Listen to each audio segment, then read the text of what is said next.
Alors, je passe tout de suite. Donc, cette troisième table ronde, elle porte justement sur l'intelligence artificielle et l'entrepreneuriat. Donc, vaste sujet. Mais on va tout de suite démarrer avec Noza, justement, qui va nous permettre de poser un contexte assez global sur l'innovation grâce à l'intelligence artificielle générative notamment. Donc là, on se rend compte qu'il y a un très fort contexte d'évolution des gen IA, comme on les appelle. L'objectif ici, c'est de commencer par un léger tour de table une fois que je vous pose les questions. Comme ça, on va gagner du temps, c'est-à-dire quand je vous pose la question, vous vous présentez pour quand même que le public sache qui vous êtes et ce que vous représentez. Donc, on commence avec toi, Noza. L'objectif, c'est que tu puisses nous développer notamment quelques facteurs clés de succès de l'intelligence artificielle et notamment de l'intelligence artificielle de typologie générative. Est-ce que tu m'entends bien? Oui, je t'entends.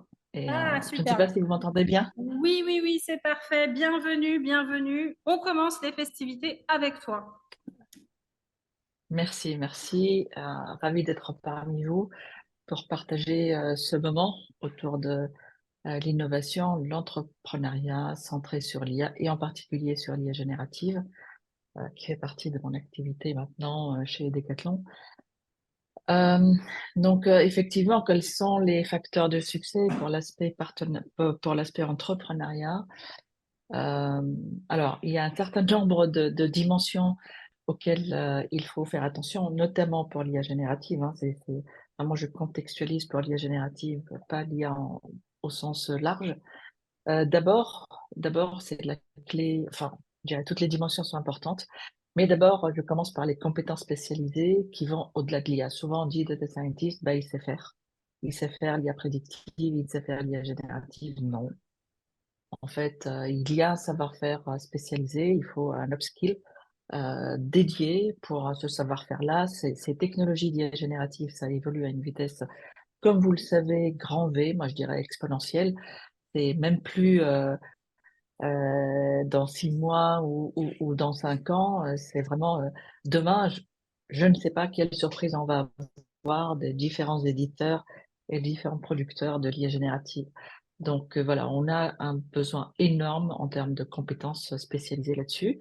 D'autre part, comme vous le savez, c'est des technologies super puissantes, mais elles sont puissantes parce que il y a aussi une nécessité de moyens de calcul qui est au-delà de l'IA, je dirais un peu, enfin, on peut dire standard maintenant, mais en tout cas qui n'est pas générative.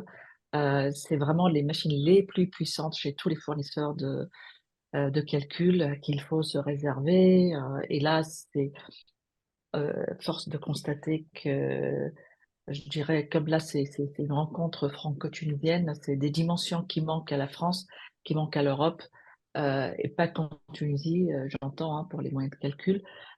C'est essentiellement aujourd'hui beaucoup américain, il faut le reconnaître, entre Nvidia, Amazon, Google, etc. Donc, c'est une dimension importante dont il faut disposer et qu'il faut planifier. Par ailleurs, souvent, en fait, on parle des données, mais les données, malgré tout, c'est vraiment leur actionnabilité, euh, bien entendu, relative au cas d'usage, donc contextualisée avec le cas d'usage, c'est l'actionnabilité des données qui pêche souvent, pas seulement pour l'IA générative d'ailleurs, pour l'IA tout court, donc pour l'IA de manière générale. Donc là, l'actionnabilité, c'est-à-dire, surtout pour l'IA générative, ça peut générer, comme euh, certains le savent déjà dans l'audience, tous les aspects hallucination, enfin, tous les aspects qui peut-être en manque de contrôlabilité sur l'IA générative, eh bien, ça commence par le contrôle justement des données, de leur provenance, de leur traçabilité. Donc, il y a un effort de véracité, etc. Donc, il y a un effort énorme à faire sur les données pour éviter les dérives, pas seulement de l'IA, mais en particulier de l'IA générative qui amplifie encore justement les soucis qu'on a au niveau des données si on n'a pas une contrôlabilité suffisante. D'accord, donc Euh, là, parmi les facteurs aussi, clés de succès, tu as donc les compétences spécialisées, la disponibilité de moyens de calcul, l'actionnabilité des données et je crois savoir que tu en as également listé 2 autres, si je ne me trompe pas. Oui, tout à fait. Pareil, pour l'IA générative, encore une fois, il est indispensable, vraiment indispensable, d'effectuer des crash tests. D'accord. C'est-à-dire il suffit pas de développer des solutions, on appuie sur un bouton, on y va. L'IA générative, elle est tout aussi puissante. Et moi, je dirais, je voudrais citer Spider-Man pour quand on a plus de puissance, on a plus de responsabilité. Donc en Ah oui, fait, voilà, je with me more disais, mais power quel comes est le small rapport avec… responsibility. Non, mais tu as tous les droits. Moi, j'ai cité Harry Potter, c'est une autre référence. Mais ça Non passe. mais en fait, j'ai cherché parce que j'aime pas m'attribuer des choses qui ne sont pas à moi. J'ai Oui. cherché cette citation et ça revient toujours à Spider-Man. Mm. Donc tant mieux pour l'auteur. Bah, il a vraiment inventé une belle vraiment règle avec plus de pouvoir viennent plus de responsabilités. Sur la Donc sécurité. avec le pouvoir de l'IA générative, on a plus de responsabilités d'encadrement et vraiment de vérifier. En fait, ceux qui développent des voitures font bien des crash tests physiques pour la santé et la sécurité. Bah, pareil, pour l'IA générative, il faut qu'on fasse des crash tests algorithmiques. Et ça, D'accord. c'est indispensable parce que on peut vraiment être super innovant, mais quelque part, on peut rentrer dans le mur parce que il Mm. y a telle ou telle déviation algorithmique. Bref, et le dernier point, c'est vraiment, ça, c'est le nerf de la guerre, la capacité de prise de risque d'investissement privé adéquate. C'est ce qui nous manque beaucoup, pas seulement en Tunisie, en Europe aussi. Donc là, parmi ces 5 facteurs clés de succès, il y en a quelques-uns quand même que tu observes présents, développés un peu en Tunisie ou pas encore? Euh, si j'en parle, c'est que c'est des axes de travail, en fait, Ok. Donc encore à euh, développer, hein. je pense. Je Ouais. ne t'ai pas introduite. Tu disais justement que tu faisais partie de Decathlon. Tu veux nous en dire rapidement quelques mots sur ton scope d'intervention? Très bien, et je suis Global Vice-présidente chargée de l'innovation dans l'IA et la confiance dans l'IA. Et aussi co-chair du comité d'experts en IA de l'OCDE, donc de l'ensemble des pays de l'OCDE, également membre du comité interministériel français auprès du Premier ministre, à qui on a remis au président Macron un rapport qui s'appelle IA, notre ambition pour la France, Mhm. qui a été d'ailleurs publié par Odile Jacob récemment, en fait, la semaine dernière, je crois. En tout cas, ce sont des recommandations qui sont, en fait, qui ont été travaillées pour aider à reshaper, à réajuster la stratégie française en IA qui a été faite en 2018 avec Cédric Villani. Il est temps, avec l'arrivée de l'IA générative, de la mettre à jour. D'accord. Merci beaucoup, Noza. Je passe désormais la parole à Adel justement pour… Oui, merci, pardon. Excuse-moi, Noza, j'ai failli te voler tes applaudissements. Je suis désolée. En plus, tu as été très patiente avec nous puisque ça fait un bout de temps que tu nous attends. Donc, merci beaucoup pour ton témoignage. Tu nous as parlé justement des facteurs clés de succès. Adel, je voulais justement voir avec toi et avec Meriem également les impacts les plus significatifs de l'intelligence artificielle. Ça arrive. Hop. Ah, mais peut-être que c'est un régie qui doit activer. Ça y est, voilà, super. Parfait. Donc, je reprends, je t'indiquais donc les impacts les plus significatifs de l'intelligence artificielle sur le monde des affaires de manière générale, mais également sur le monde des startups plus précisément. Comment Comment, d'après toi, tu penses qu'aujourd'hui, les entreprises, elles peuvent innover beaucoup plus facilement avec l'usage de l'intelligence artificielle? Et quels seraient éventuellement tes conseils ou tes recommandations pour les startups qui devraient justement s'appuyer sur l'intelligence artificielle pour se développer davantage? Question Merci à pour 1 la million question d'euros. et merci pour la French Tech pour cette invitation un peu inopinée puisque je remplace C'était Madame prévu de Sahar. longue date. Alors évidemment, je ne vais pas parler à son nom, je vais être libre d'idées, de pensées, je vais parler moi-même. C'est la démocratie. Merci beaucoup. Moi, je prendrai le sujet d'une autre direction. je considère que l'IA peut être utilisée à deux niveaux quand il s'agit d'une start-up. D'abord, l'IA en tant que sujet de consommation, comment consommer l'IA pour une start-up, mais également un sujet de production, comment produire de l'IA en étant une start-up. Ce sont deux sujets différents.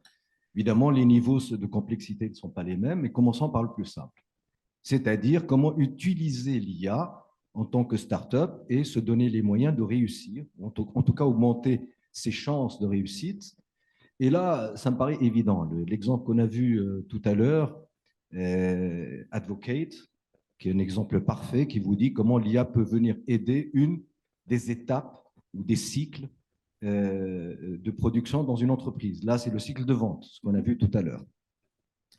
Mais en réalité, si on démarre dès le départ, quand je veux lancer une entreprise, une start-up, première chose, c'est l'idée, bien sûr, et le projet.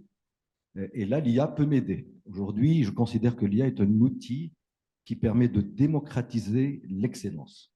C'est-à-dire qu'on peut être meilleur partout grâce à l'IA et sur toutes les étapes.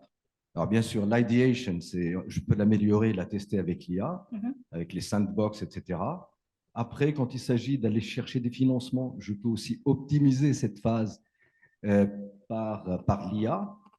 Quand je commence à produire, je peux améliorer ma production grâce à l'IA. Je peux optimiser ma production grâce à l'IA. Et je peux aussi avoir un service client, une client experience, qui est nettement meilleur grâce à l'IA. Et ainsi, de suite, donc, pendant la vente, etc. Donc, la question qui se pose, finalement, c'est l'IA, est-ce une menace ou est-ce une opportunité? Évidemment, c'est une opportunité totale. Opportune-menace. Voilà. Elle n'est pas menace pour moi parce qu'en fait, l'IA, et l'homme n'est pas stupide à ce point pour se faire remplacer totalement sur le point de vue décisionnel par l'IA, sans oublier l'éthique, sans oublier les régulations et les réglementations qui s'ajoutent par rapport à tout ça. Mais je pense finalement que ceux qui vont réussir, les startups qui vont réussir, c'est celles qui vont pouvoir maximiser l'utilisation de l'IA en leur faveur, sur toutes les étapes que j'avais citées. Ça, c'est IA as a consumer, comme un consommateur de l'IA. Donc, évidemment, il n'y a pas eu autant qu'Imakal Badreddin Oueli ce matin a dit un truc, quand il passe, il n'y a plus rien à dire après, de toute façon, la messe est dite. Il était très complet dans sa description. Jamais on a eu autant de chance pour réussir aujourd'hui, aussi bien pour l'accès à la donnée. En Tunisie. Partout dans le monde. Mais spécifiquement en Tunisie. Spécifiquement en Tunisie. Pourquoi? Parce que cette démocratisation dont j'ai parlé tout à l'heure, elle est là parce qu'au fait, il n'y a pas besoin d'être en Europe pour réussir en Europe. Il n'y a pas besoin d'être aux US pour réussir aux US. Il n'y a pas besoin d'être un génie pour aller collecter toute cette masse d'informations énorme qui existe, la synthétiser pour l'exploiter au mieux. L'IA est là pour ça. Donc, en fait, moi, je considère que, par contre, cette course vers l'IA en tant que producteur est très difficile. Parce que ça va à une vitesse vertigineuse. Il y a énormément de players en matière de production d'IA. Et la question se pose, est-ce que j'ai encore une chance? Oui.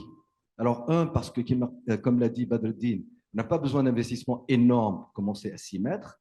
On n'a pas besoin d'être en Europe, donc le financement, la localisation. Et on n'a pas besoin d'être un génie si on utilise bien l'IA. Alors, qu'est-ce qui reste finalement pour produire de l'IA et prendre place? Moi, je pense aujourd'hui, mon conseil, c'est utiliser vos talents de composition, de conjugaison, d'intégration, de cette panoplie énorme de solutions IA qui existent déjà être au courant de tout ce qui se passe. Quand on a compris toute cette panoplie, mais étendue, énorme de possibilités, en fait, le génie va venir peut-être de comment les composer pour résoudre une problématique de la façon la plus optimale.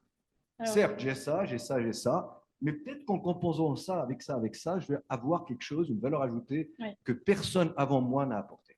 Alors justement, on peut faire la transition avec Mariam qui représente Solaya, donc une marketplace. Bonjour. Pour IA, ça fonctionne bien?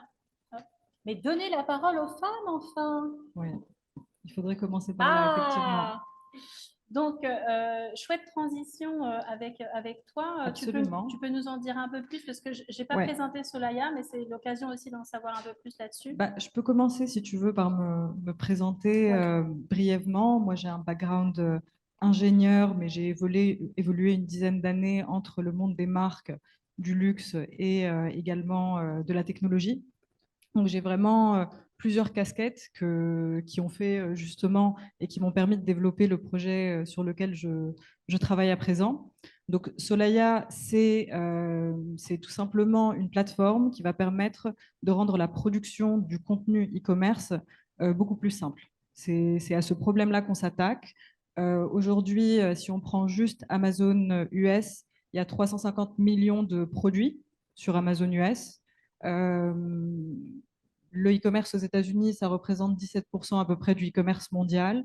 Donc, vous imaginez le nombre de produits qu'il y a sur Internet aujourd'hui. Et c'est un marché qui va doubler d'ici 2027. Et nous, on veut permettre de produire facilement tout le contenu de tous ces produits-là. Et justement, c'est un use case qui est hyper intéressant parce que je suis totalement d'accord, il y a énormément de problèmes aujourd'hui autour de la GenAI, autour de tout ce qui est IP et en fait utilisation en fait de l'intelligence de la donnée d'autres personnes. Nous, notre projet se centre sur la donnée de nos clients. On est en discussion avec pas mal de grands groupes, surtout en France. Et voilà, et c'est un projet sur lequel j'ai le grand plaisir de collaborer avec Neila, qui a organisé ce très bel événement, en tout cas qui a beaucoup contribué. Et voilà, c'est un peu ce que je fais. Et oui, pour le coup, il y a un grand marché. Nous, la chance que je vois beaucoup en Tunisie, c'est qu'il y a un vivier en fait de talents qui existe, qu'il faut canaliser, mais qui existe. Et ça, c'est une chance énorme parce que le gros problème de l'IA, dans les années qui vont venir, si on compare ça par exemple à la révolution un peu digitale qui a eu lieu il y a quelques années, en fait, ça a été la course à la digitalisation. C'est beaucoup plus facile d'apprendre à coder un site que d'apprendre à faire des algorithmes. Et les ressources en fait de personnes capables de faire des algorithmes, ça prend un biais et une appétence pour des mathématiques et de la physique qui ne sont pas des disciplines très aisées, mais sur lesquelles les Tunisiens sont très forts, ce qui n'est pas le cas de beaucoup de nationalités. Moi, je vois un réel avantage et un réel potentiel de la Tunisie là-dedans. En toute objectivité, bien sûr. En toute objectivité. Non, en toute objectivité, mais aussi parce que c'est assez factuel, qu'il y a une société comme Instadip quand même qui a réussi à émerger et qui se base sur du talent tunisien. C'est factuel. Moi, j'ai évolué, j'ai beaucoup d'amis tunisiens qui ont fait les meilleures écoles qui existent en France et qui aujourd'hui, effectivement, évoluent à la Silicon Valley, évoluent en France, mais qui sont tunisiens. Voilà. Donc, et ici, c'est une qualité. Absolument. Ici, c'est une qualité et non, et ça va continuer à l'être. D'accord. Merci beaucoup. Alors justement, je fais le lien entre l'IA et la GameTech, puisque c'est la thématique globale de cette journée. Et je voudrais passer la parole à Alexis Normand, pour lequel j'ai préparé deux excuses. La première liée au retard et la seconde parce que depuis tout à l'heure, je l'appelle Normand, alors qu'il s'appelle Alexis Normand. Alors, désolé Alexis pour le coup. J'avais cette petite question puisque tu représentes Greenly. Donc, l'idée, c'est de pouvoir voir avec toi justement comment l'intelligence artificielle aujourd'hui peut contribuer à développer la green tech en entreprise ou même de manière générale. Donc, que ce soit les deux typologies qu'a évoquées précédemment justement notre cher ami Adel, soit pour la partie consommation, soit pour la partie production. Voilà, donc je commence par me présenter en deux mots avant de répondre à la question. Donc Alexis Normand, je suis le cofondateur de Greenly, société qu'on a créée il y a bientôt 5 ans et qui est spécialisée, qui est une start-up. On est aujourd'hui quand même 200 personnes, donc ça allait vite. On aide les entreprises à entrer dans ce mouvement de démocratisation du suivi de leurs émissions. Avant qu'on démarre, peut-être le sujet du suivi de ces émissions, c'était uniquement peut-être du consulting, des grands groupes. Et en fait, comme évidemment, le sujet de la décarbonation est devenu général, il faut passer d'un modèle de statique à une plateforme. Et c'est ça qu'on propose, et on le propose pour tout le monde. Et aujourd'hui, on a près de 2000 clients. On est en France, aux États-Unis, au UK et évidemment un peu en Afrique du Nord. Sur le sujet de l'IA, on peut le regarder, à mon avis, de 2 ou 3 façons. Vous avez parlé de l'IA comme un vecteur d'accélération pour les startups, et c'est certainement le cas. Nous, on a aussi regardé ce sujet du point de vue de l'empreinte carbone de l'IA. Parce que, en fait, je ne sais pas si vous avez lu, par exemple, que le Microsoft, là, s'est toujours présenté comme le parangon un peu de la décarbonation, là, vient d'annoncer que son empreinte carbone avait augmenté de 30%. Et c'est lié, en fait, à la consommation massive d'électricité par les data centers qu'ils construisent. Donc, fondamentalement, les modèles, il faut les entraîner, mais après, il faut faire des requêtes sur tout ça qui, du coup, utilisent des machines. Et ça se calcule assez facilement. En fait, vous pouvez rapprocher un usage d'une instance de cloud à une consommation d'électricité. Et cette électricité, vous pouvez le convertir en carbone. Parce que 1 kWh correspond à 50 grammes de CO2 en France, 700 grammes en Pologne, 300 grammes en Irlande. Enfin, et donc, on arrive à faire ça. Et donc, ça, en fait, c'est exponentiel. Et c'est quand même un sujet important parce que si on réfléchit bien à ce qu'est la transition énergétique, en gros, ça veut dire tout électrifier. Et donc, doubler la capacité de production électrique mondiale, grosso modo, dans les prochaines années. Mais vous avez là, sur les data centers, un sujet où la consommation électrique augmente beaucoup plus vite que tout le reste. Donc, en gros, si on veut que toutes nos voitures deviennent électriques, que toutes nos machines deviennent électriques, etc., mais que toute cette nouvelle électricité qu'on produit est consommée par l'IA, c'est un problème. Donc ça, bon, je ne dis pas que ce n'est qu'un problème, l'IA, hein, parce que c'est aussi une façon de résoudre des problèmes environnementaux. Ce n'est pas quelque chose qui est bien chiffré. Parce que c'est facile de chiffrer l'empreinte carbone de l'IA, c'est pas facile de chiffrer l'empreinte carbone évitée par l'IA.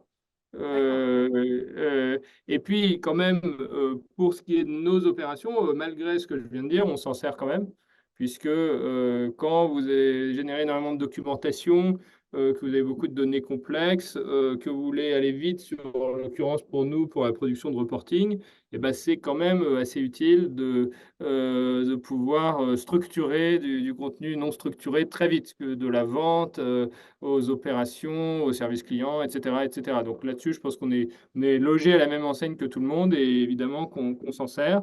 Mais comment on fait concrètement pour réduire cette empreinte carbone? Et je finirai là-dessus. Comme elle est essentiellement liée à l'empreinte carbone de l'électricité, ce qu'on fait, en fait, c'est qu'on décide notamment de là où on met nos data centers. Et en l'occurrence, toutes les startups ont tendance à mettre leur data center en Irlande parce que c'est Amazon qui domine le marché et que c'est là où c'est le moins cher. Mais il y a quand même un rapport de 1 à 5 entre ça et le mettre en France ou dans les pays nordiques, enfin les pays qui ont une empreinte carbone basse de leur électricité.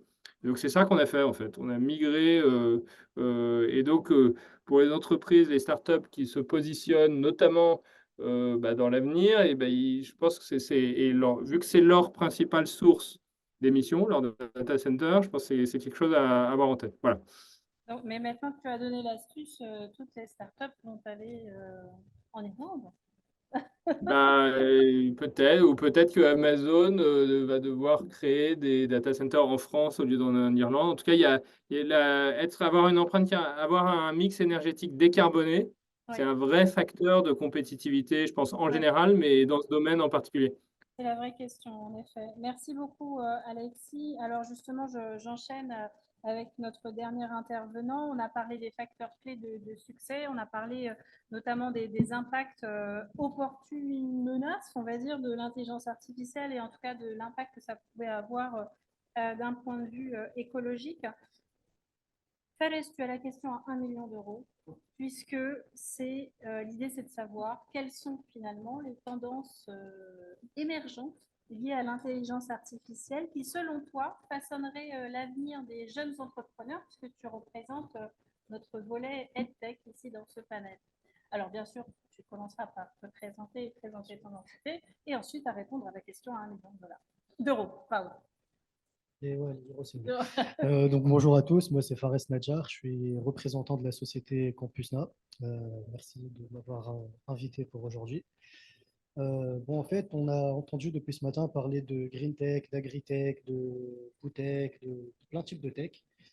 Et moi, je vais vous parler aujourd'hui de l'EdTech, en fait. Donc, nous, à Campusna, on gère plutôt la partie EdTech. On essaie de former l'ensemble des entreprises, des universités ou tout autre type de clients à ces technologies-là pour pouvoir d'une part digitaliser leur commerce ou encore faire appel à un de nos experts pour mettre en place des services, des solutions ou autres reliés à l'IA. En effet, l'IA est aujourd'hui partout. On parle d'IA générative avec plein de concurrence entre maintenant ChatGPT, Bard, Gemini, etc. Et tout. On peut demander à une intelligence artificielle de nous générer une image d'un cheval qui est assis sur un sofa et en train de boire une bouteille d'eau et ça pourra le faire. Donc, ça n'a pas de sens, mais personne ne pensait à ça au départ. On peut avoir une photo vraiment réaliste. Et du coup, oui, l'IA est assez intéressante et je pousse tous les jeunes à s'informer de ce qu'il y a sur le marché aujourd'hui et essayer de lier intelligence artificielle et leur passion. Et pour cela, j'aimerais parler un peu de mon stage de M2 que j'ai fait. C'était vraiment l'IA par rapport au foot. Et du coup, en fait, on récupérait des données de matchs de foot. On essayait de les décortiquer pour obtenir des caractéristiques assez assez importantes pour pouvoir en sortir des analyses et des résultats. Et le but ultime, c'était d'essayer de prédire les performances des joueurs de foot dans les matchs futurs. Et bon, aujourd'hui, je ne suis plus avec la société qui m'a pris pour le stage, mais je sais qu'il a vendu la solution à beaucoup plus qu'1 million d'euros, à tout type de paris sportifs et autres. Et aujourd'hui, il propose aussi d'autres solutions pour optimiser un peu le recrutement pour les coachs des équipes de foot et bien d'autres solutions. Donc, il a essayé de lier sa passion pour le foot à l'intelligence artificielle. Après, je rejoins aussi l'ensemble des mots qui ont été dit sur le fait que c'est à la fois une opportunité, mais aussi une menace. Donc, on a le patron d'NVIDIA qui a annoncé que d'ici 5 ans, l'IA générative pourrait proposer un jeu vidéo de A jusqu'à Z. Donc, on n'aura plus besoin de développeurs ou autres pour créer un jeu vidéo. Donc, c'est une IA qui va le faire à notre place. Et d'un autre côté, on a l'ancien PDG de Google, Eric Schmidt, qui dit que ça va être un désastre pour la planète dans 10 ans et qu'en fait, ça sera une catastrophe naturelle, enfin, naturelle entre guillemets. Et qui compare un peu l'IA aux bombes de Nagasaki et Hiroshima. D'accord. Et comme quoi, on a eu besoin de 18 ans pour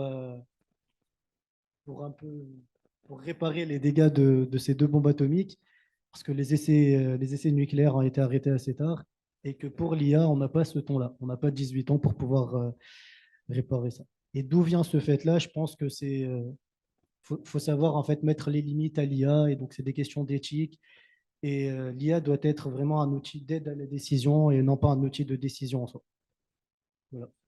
Topissime. Alors, merci beaucoup. Je te donnerai la moitié d'1 million d'euros parce que tu n'as pas eu le temps de compléter. Non, je rigole. Je te donne la totalité, ne t'inquiète pas. Enfin, la French Tech, bien sûr, tu donneras la totalité. Je vais malheureusement devoir, j'aurais adoré, bien sûr, aborder plus de thématiques, mais je suis sous menace depuis tout à l'heure pour clôturer malheureusement cette troisième table ronde. Merci beaucoup à tous les trois. Merci également à Noza et Alexis qui ont été patients jusqu'au bout. Je cède maintenant la parole à nos 3 startups, mais avant ça, ah oui, pardon.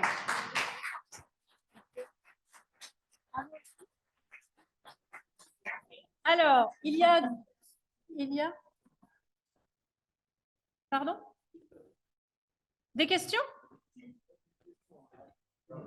Une petite question, mais toi, tu veux vraiment que je meure aujourd'hui, tu veux vraiment que je me fasse virer, en fait, c'est ça? Non, alors les petites questions. Alors, je ne sais pas qui parle exactement. Là? OK. Une question pour Myriam. Et Noza, je ne sais pas si Noza est encore connectée.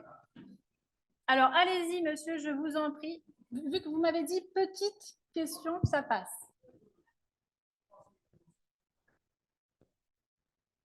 Enchanté, bienvenue. Développement régional dans le cadre de la coopération internationale. C'est l'impact socio-économique qui est très important. On étudie les potentiels, puis on fait des études, on fait un plan pour chaque région tunisienne, puis on fait des fiches de projet, etc. Et tout ça, on l'envoie, c'est-à-dire aux décideurs. Myriam, vraiment, votre remarque m'a plu énormément. Le plus important pour nous, je suis binationalité. Le plus important pour nous, on a tous les avantages d'être un hub dans l'intelligence artificielle. On a les ingénieurs, STDAP, etc. Même à l'étranger, en France, en Allemagne, on a beaucoup de Tunisiens qui travaillent, par exemple, à Berlin, dans la plus grande société germano-allemande. C'est plein. Et dernièrement, dans l'hydrogène vert, c'est un Tunisien de GAFSA. Le prix d'innovation en Allemagne de 2017, c'est un Tunisien. Partout où on va, on trouve beaucoup de Tunisiens. Plusieurs fibres optiques passent devant la Tunisie, et notamment à Bizerte. Est-ce que la Tunisie peut être un hub? Est-ce que la Tunisie peut être un hub pour les pays francophones? J'ai demandé ça pendant le semi-pays francophone. Un cloud, c'est-à-dire un hub. Et vous savez que nous, les Tunisiens, nous sommes très forts en médecine. Est-ce qu'au nord de la Tunisie, on a un aéroport fermé, on a une zone touristique, on a 30 millions à marcher à côté de nous d'Algérie, peut être un hub pour l'intelligence artificielle dans le health, dans la technologie, c'est-à-dire dans la médecine, et peut être à l'échelle, puisque nous sommes dans le Méditerranée, nous sommes dans le centre de Méditerranée. Je travaille dans le programme WIDO. Est-ce que la diaspora, vous et moi et tout, comment on peut aider les Tunisiens, et notamment la petite entreprise tunisienne qui sont là, comment aider pour avoir, c'est-à-dire la plus maximum, madame, surtout la mobilité de ces startups, de ces jeunes, avec la carte talent compétences, oui. Carte bleue, et comme en Allemagne, 3 mois, 18 jours pour ces jeunes-là. Ça, c'est le plus important. Merci. Pour nous. Et je vous remercie. Merci à pour vous, monsieur. Les jeunes d'aujourd'hui n'ont pas besoin d'argent, c'est-à-dire et croire en eux et croire, c'est-à-dire à l'avenir de la Tunisie. Et je termine. Comme elle a dit Kennedy, il ne faut pas demander ce que mon pays m'a donné, mais moi, qu'est-ce que j'ai donné pour mon pays. Oui, exactement. Merci, monsieur. Merci pour ces questions. Myriam, on va te demander une réponse vraiment courte. Oui, c'est un très grand challenge, je pense, cette question. En tout cas, bravo pour votre passion, monsieur. On sent que vraiment le sujet vous tient à cœur. Non, moi, vraiment modestement, parce que, encore une fois, je suis en train d'explorer, de construire dans ce domaine et je n'ai pas la prétention d'avoir énormément d'années d'expérience là-dedans. Moi, ce que je vois, et c'est assez simple, c'est que finalement, on a des talents ici. Comment on fait pour capter un marché qui est à l'extérieur? C'est ça la question. Et ça passe, et j'en ai touché un mot tout à l'heure également, ça passe par en fait renforcer, je pense, nos capacités de business development, tout simplement, tunisiens, nous permettant d'aller plus efficacement aller chercher des marchés à l'export qui vont être des gros marchés, qui vont être des marchés conséquents. Ça passe par se former à ça, se former à aller dehors. Et je pense que finalement, après, c'est presque que du matching. Une fois qu'on sait ce qu'on va construire, qu'on a un marché entre les mains, qu'on a des talents sur place, il n'y a aucune raison que les choses ne se fassent pas. Mais là où je vois vraiment en fait, un point d'amélioration, c'est la réflexion à comment construire en fait, cette force de frappe commerciale de la Tunisie pour faire rentrer de l'argent. Et cet argent-là, finalement, va profiter à tout le monde ici et va faire profiter à faire monter en compétence beaucoup de gens, à capitaliser sur des connaissances et des talents qu'on a sur place Et c'est que comme ça, finalement, qu'on deviendra un hub et en étant plus rapide que les autres sur ce business développement-là. Plus rapide que tous les autres pays avec qui on est en concurrence. Être les premiers à aller choper ces parts de marché. Après, c'est mon bien entrepreneur, c'est ce que je fais. Donc en tout cas, mais je pense que c'est possible. Finalement, c'est souvent beaucoup plus facile qu'on le croit. C'est beaucoup de persistance et il faut commencer quelque part, exactement. Non, il faut pas, il faut être prêt, c'est sûr. Ok. Très bien, merci beaucoup, Marie.